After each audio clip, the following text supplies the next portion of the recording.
Hello and welcome everyone. So how did my game Amira reach its final form after 6 different iterations, and what are the lessons that I have learned throughout these iterations, throughout these 4 years of development? Spoiler alert, it didn't reach its final form and it's already in its 7th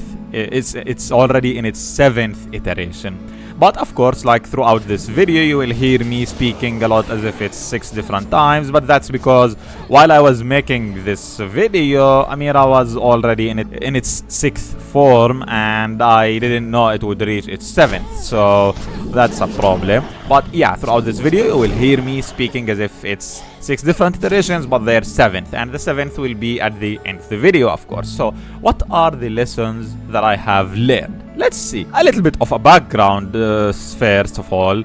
Making a Middle Eastern fantasy action RPG game is not really easy, especially when you come from a very poor country and a poor family, and you have pretty much no money, no resources to learn, and a very slow internet, and to top it off, English is your second language. So yeah, that's a bit hard, I guess. It was a little bit hard.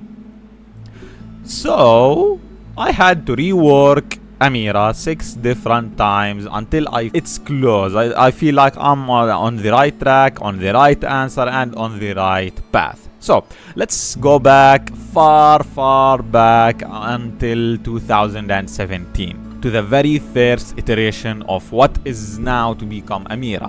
It was named back then as Adventure Project. From the get-go, my idea with what's now known as Amira is creating an emotional, heart-wrenching story about a Middle Eastern girl tackling some challenges born from the world that she was born in. That is not a very forgiving and easy, happy world, to say the least. For those of you who do not know, I am from Jordan, a third world country, in one of the poorer areas in Jordan as well. At least that's where I was born, and yeah, and also from a poor family as well, which, yeah, I think you can already make a guess about it. So, if you were to make a movie where you wanted an Arab guy to be the bad guy, like, that's the perfect description that you could use. At least that's what movies typically do. But I am me and not a character from a movie, and I am a game developer and I want to make games that show a more proper image, where there are good people and there are bad people as well, just like any other part of the world. And I wanted to make a game about a girl and a boy who faces unique challenges that come up in a Middle Eastern fantasy world that I have envisioned, which is like sort of inspired from the real world, but it has differences, like it has magic, monsters, and some really cool stuff. In any case, that was a lot of talking about a background. So, a little action about the game part. Like, where is the gameplay? What is she doing? Why is she only walking around? Yeah, that was pretty much the first iteration of the action RPG that I am building. It had no combat, it had no action, and it had no RPG elements. So, you know, good stuff. And as you guessed, that was a failure of an iteration, but it was a good learning experience. I learned, like, I worked really hard to create some interactable system. I familiarized myself with A-star algorithm and DJ Castra. I'm not sure how you pronounce it, I'm sorry about that. But yeah, pathfinding, basically navigation and AI. And I learned basically and improved myself on the tool set that I'm using, which is Unity and C#. So yeah, the first lesson that I learned was I need to actually get good at the tool set that I am using, otherwise I'm not going to be able to build anything. Second iteration, we finally have some gameplay, we have some action. It's capsules. Yes, it's actually just capsules, because back then I couldn't afford assets and I was like in the process of saving a quarter of a Jordanian dinar, which is like 0.35 US dollar every single day, which was my allowance as I was a school kid back then. So yeah, I was saving money so I could buy assets, which are models and stuff that you put in the game. So yeah, that was back then. So until then, like, I had to use capsules and primitive ships. Wow, that was quite a while ago. Now I guess I am an employee and things are a little bit better. But yeah, back then, capsules all the way. So the second iteration was about moving around, avoiding enemies, shooting at them, killing them, and if they catch you, they have some unique behaviors. They may try to kill you, they may have, like, call their allies, so their allies group up and try to kill you. They have unique behaviors, like rotating in different behaviors, and we look at it from a different perspective. It's more of a stealth-based game, right? But wasn't... Yeah, it is actually. This is the second iteration. It was sort of a stealth-based game, like that was how it was going to be built. But of course, like, Amira now is working towards being an action RPG. So yeah, I mean, hear me out, guys. I definitely did not know what I was doing back then, and the second thing is, my goal was to create an emotional, heart-wrenching experience, not an action RPG. It just happened to be an action RPG. And if we're being honest, the time between the first iteration and the second iteration isn't really that long, to be fair. So simply, I didn't have the skill set to bring my ideas into life, whether it was a stealth game or a stealth-based game or an action RPG. So lessons learned about this iteration: I learned to make the game somewhat prettier. Otherwise, no matter how good the AI is, it really doesn't matter, because the game will still get poor ratings and all of that good stuff. And actually, this iteration of the game, I think it was a part of the a game jam. I'm not really sure, I remember at this point, but yeah, I think it was. So yeah, like, at least, like, in the standards, like, and the skill set that I had back then, I'm pretty proud of how the game turned out, at least in terms of the AI. So, third iteration. Instead of adding action, I decided to add a bigger environment and add more stealth, of course. Like, how else would you make an action RPG game? You would add a lot of stealth. Of course, I'm being a little bit sarcastic. So the third iteration of the game went under the name of Dahlia. So I spent a large chunk of time, maybe 2 years of development on this one, like from 2017 to 2019. In here, the game was slowly maturing into a hack and slash RPG game similar to Diablo, at least in terms of the perspective. Basically, think Diablo with stealth, poor controls, and unbalanced abilities. That was the game I made. Sounds fun, right? Oh yeah, and the main character of the game wasn't called Amira, it was called Dahlia back then. Of course, like, each name has, at least, like, starting from Dahlia, each name has a unique meaning, but we could go through that later. For now, we are focusing on the prototype. So for those who actually played the prototype, you will find yourself asking, where is Dahlia? Like, you are already looking at the screen. So Dahlia is a female name, and you sort of play as an old man. Wait, so you play as an old man and Dahlia is a female. Something doesn't feel right. So here is the thing. The game was supposed to be pretty long, and it was overscoped, as you can imagine. So at the very start of the game, you play as her father, who helps, like, with the process of her being born. But here is the thing, the prototype ended. Like, the very final mission of the prototype is the mission where she is born. So the game literally ended the moment Dahlia was born, so that was not good. Like, of course, I intended to make it a proper lengthy game with all of these levels, but I simply couldn't. Because, like, yeah, it was 2019, I think, and we had, like, I gathered some feedback and some stuff, and I just figured out that the game was not working at all gameplay-wise, so I closed everything, and so, like, I closed everything and started a new project.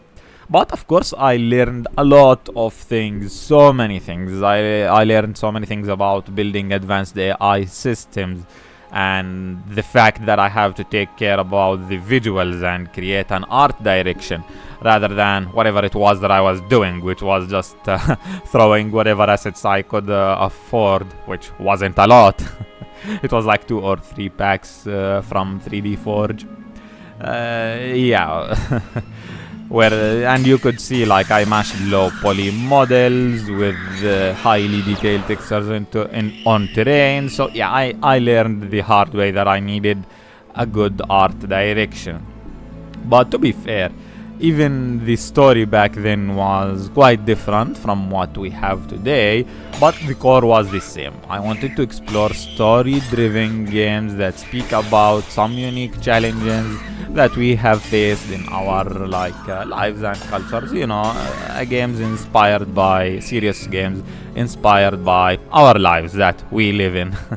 It's a rich culture that we are in, and so it's a shame that it's not explored at all. So as a game developer, I want to explore it, at least in terms of game settings. And if I am being honest, like even if Dahlia was a big failure, I still really liked how it panned out. It still failed. It received some of the harshest feedbacks I received until this day.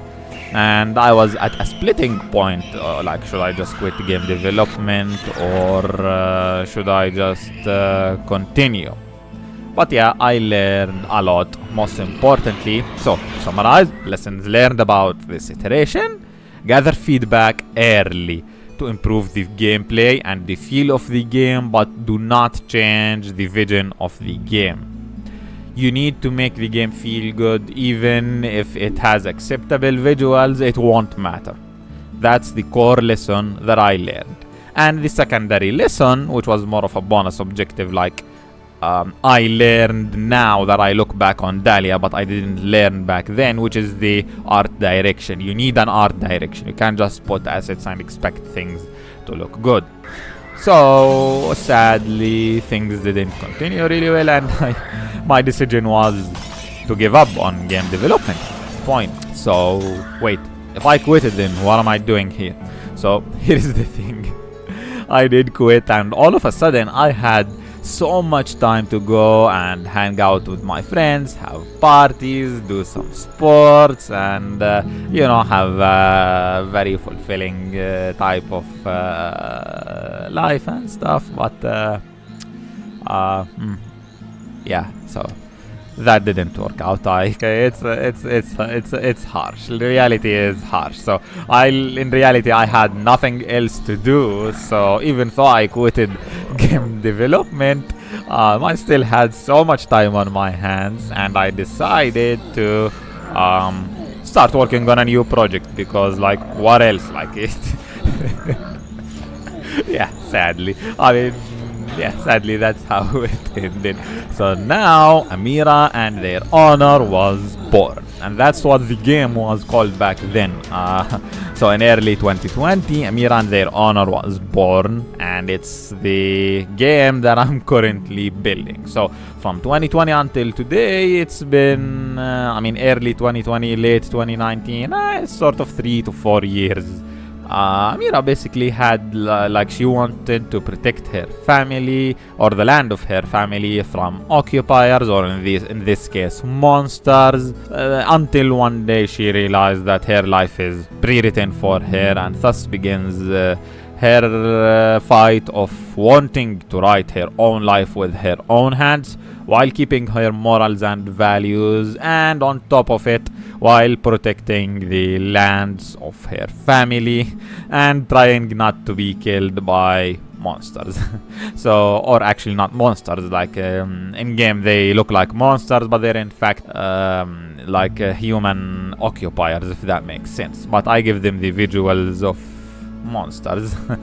So from day one, that was it, and it never changed. Now this is a very different story from the first game. Yes, it is actually, but the core principles that I built upon, they are still the same. And this is why I I treat it as one large project, and I kept building upon it until it's in this form. and it's about writing your own life and not allowing the community or culture or even oppressors and occupiers or anyone to write your own life. And if we're being honest, it's just a human nature problem. I mean, I'm certain everyone in all cultures, they must have faced this problem one way or another, where they feel like their life is pre-written for them and they have to obey the normal standards of the culture that they are born in, and they need to do certain things. And in the game, I am expressing it in terms of Middle Eastern fantasy setting with some unique settings like magic and weapons and abilities and whatnot. So about the fourth iteration of Amira, where it was called Amira and Their Honor. First it was low poly 2D game type of thing, then it became a 2.5D platformer, and the third and then it moved on to become, well, like, to be fair, I thought it was fun back then, but according to the feedback, it was nowhere near acceptable levels for the types of enemies and the combat encounters that I am building. 2.5D was simply not good enough. It was too restrictive for me, and it really did not suit my taste. And so Amira was yet the lessons that I learned in this iteration. Do not restrict the game. Let it evolve as you see fit. And when you try to modify and build upon the game, you will find certain things that work and things that do not work. And you'll say, what if I change this? What if I make this modification? It might feel better, it might feel worse. When you get these emotions, I'd say just give it a try, throw a quick prototype and see where the game takes you. And then that was still not good enough for me, so Amira was reborn yet again as the fifth iteration under the name of simply Amira. And it was back then a top-down game with a static view, like static camera stuck from a top-down view, and you'll see a major shift in visuals. I was still at low poly, but different style of low poly, I guess. And to be fair, I still like this model to this day of Amira, but I just failed to make it look good whatever I did for some odd reason. Like, I just couldn't get that model to look good in the engine at all. But for the good part, Amira is now stable. No changes to the story. It is a straightforward line of finding out which type of game tells the story in the best possible format. I kept improving on the combat, adding more monsters with different behaviors, adding environments, adding destructible environments as well, weapons, special abilities, and things just kept moving forward really nicely. But there was one slight problem. The game had no visual identity. It simply looked subpar, and it was easily forgettable. And the combat was still somewhat restrictive. Don't get me wrong, it was far better than anything I had previously, but it's not what I was looking for. Like, at least was the lesson learned in this iteration. What I learned is that I have been playing games far less than I want to. But yeah, you need to actually play games so that you can actually make games. Yeah, surprising. Especially if you are making a game in a genre that you aren't really that experienced in, then you really should research and play some games. And sadly, back then, I was a university student, physics degree, bachelor's physics degree, and I had to also improve my skill set in game programming and improving myself in the tool set so I can actually make the games that I want. So that was very brutal. And yeah, I just didn't have the time to properly, play games. But afterwards, like, I was reaching the end, and I did actually reach the end, and it's the 6th iteration of Amira, and it starts now. Amira in its final form. It was reborn in this form, and it's an action RPG, story-driven, Middle Eastern fantasy game that occasionally becomes a top-down or 2.5D game with reactive, easy-to-learn combat that is heavily influenced by Amira herself and the story that and the decisions that she makes in the story herself, where the monsters might become stronger or weaker based on whatever decisions she makes. Is she wearing long clothes? Then a certain monster will get stronger. Is she wearing the shorter dress which she has? Then other non-aggressive monsters may become more aggressive and attack her. So the play style also changes. So like luckily I made a lot of abilities and weapons in the previous iterations and they did not go to waste. Instead they give a deeper meaning now, where based on the way she's dressed she gains certain and different abilities that she can use, and this is the true and final form of Amira. So the final lesson learned for the day: be patient with yourself. No need to beat yourself up. As long as you keep improving yourself at whatever it is that you are doing, as long as you keep getting better than who you were yesterday, then that is all that matters. Be patient, be consistent, and simply relax. Now I want to say this is all that I have today in terms of Amira, and that if Amira interests you, then please add it to your wish list. Oh, actually, please do just add Amira to your wish list.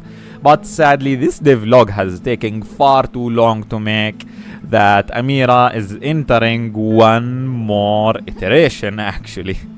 So we are entering even one more iteration. Like I entered this iteration as of July 2023.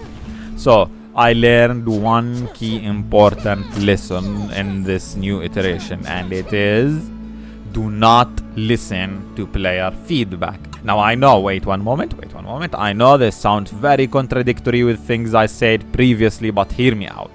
Do not let the player's feedback shape your game. And when you take the feedback, you should be very wary which type of player is giving the feedback.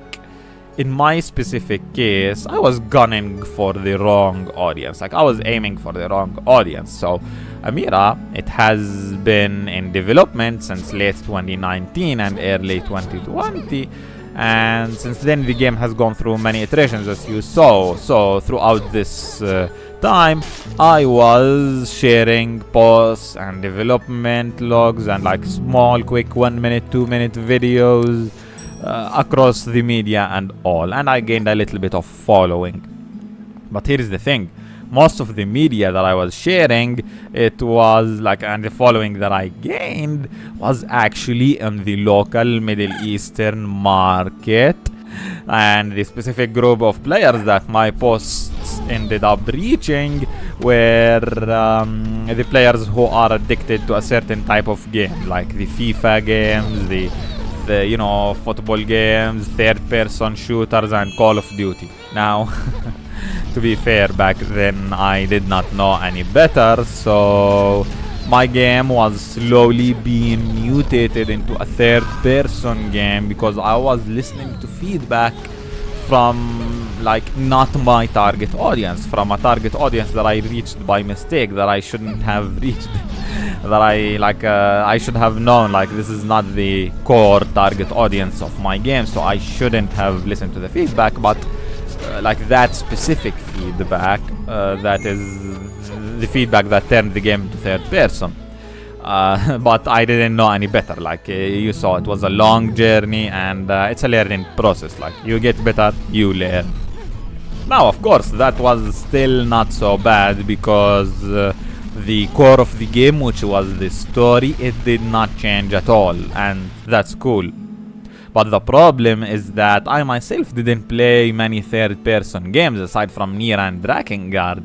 So that means I was not experienced with this type of gameplay, and then to top it off, a game in third person means that you have to spend a massive amount of money to get it to look high quality. And I mean, sure, you can grab some assets and models, but there will always be inconsistency between different asset packs as you build the game. And when things are in third person, the player is up really close to the view, and he can see these inconsistencies, and things would just look very bad. They would look good, but they would look bad at the same time, where it's in the uncanny valley. So the game, you would need to spend so much time, you would need to spend so much money to make sure the game leaves the uncanny valley. That's just the nature of third person games, because it's so easy for the players to spot these visual artifacts, these visual inconsistencies.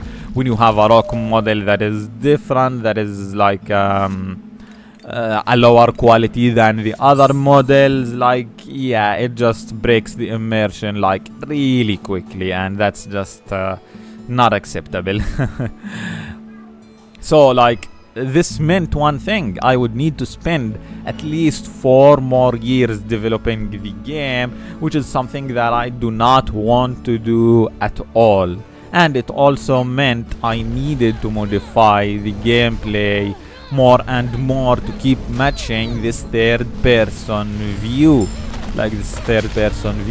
For example, in third person view, players are typically used to, for example, shooting a weapon while they are running. But for my case, that just didn't feel so good for my game, and I don't think there is a single weapon in my game where you can shoot and move at the same time. So that was it's just very different. You need very different specific kind of things, and you need higher quality animations and higher quality visuals and higher quality just everything that the player can see. And that's just not something that I can do unless I spend 4 more years working at it full time, and that's not something I can afford. Now, all of these decisions on my end were made simply because I listened to the wrong target audience. So the core lesson learned in this final iteration as of July 2023: find your target audience and listen to the feedback of the target audience for as long as that feedback obeys the core design pillars of your game. If this core design changes, if this feedback changes the core design of the game, then you don't need to get it. So for example, some people gave me the feedback that Amira should wear more let's say skimpy outfits where she has boob plates, armor, and that type of thing. But that's not who Amira is, and that's not within the core design.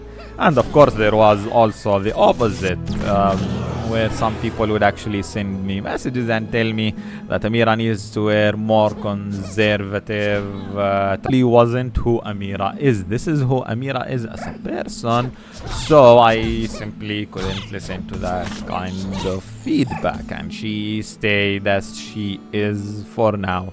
And of course, probably for the future. No, not for now. She will probably stay the same. Of course, if I can improve on the visuals of the model, then all the better. But we're speaking general design, giving her a boob plate or giving her a full niqab. She's neither of these two characters. She's not any of these two. So she is who she is, and that's how it will go. Thankfully, I realized this mistake of mine, and now that I have learned, I need to actually reach the specific kind of players that are interested in this type of game that I am making. So in short, take all the feedback that you receive with a grain of salt, because you are the game developer. It's your game, it's your vision. You have the core design pillars. So you should be aware of your goals, and you should make the game that you want and use the feedback to improve and guide the game to be the best version of itself. not to mutate the game into a different kind. So I guess the summary and conclusion of this iteration is that Amira went back to being a top-down game rather than a third-person game. This might sound like very bad news, but thankfully a lot of the things that I made while it was third person I can reuse while it is top down. Of course, there are certain elements that will be scrapped and a lot of time wasted, but at least I learned that at least I learned my lesson, and hopefully at least my plan forward is to finish Amira as soon, like within a year. Like I'll give myself a deadline of 1 year after I finish my master's degree in physics. From that point on, we will go forward with Amira, and I will develop it further, and this concludes my journey in game development, at least in the direction of my personal projects. Mainly Amira, which is my largest personal project. I had a few others that I made in game jams and all, but yeah. And my final words of the day. Please add Amira to your wish list. The Steam page is not up to date, nor does it represent the current state of the game. I will update it sometime in the future, but please add Amira to your wish list. It really helps me a lot. And small pieces of extra info that I would like to announce. So Amira will be coming to the Nintendo Switch and will also be coming to Xbox Series S, Series X. So these are the confirmed consoles for the time being, and yeah. Oh, and to the Epic Store as well, but the Epic Store page is not ready yet. But yeah, please. So that is all for today, and please add Amira to your wish list. And that is all. Have a nice day, everyone, and please leave in the comments what do you think, and did you find it helpful? What was the most helpful lesson that you have learned from my very long and messy journey?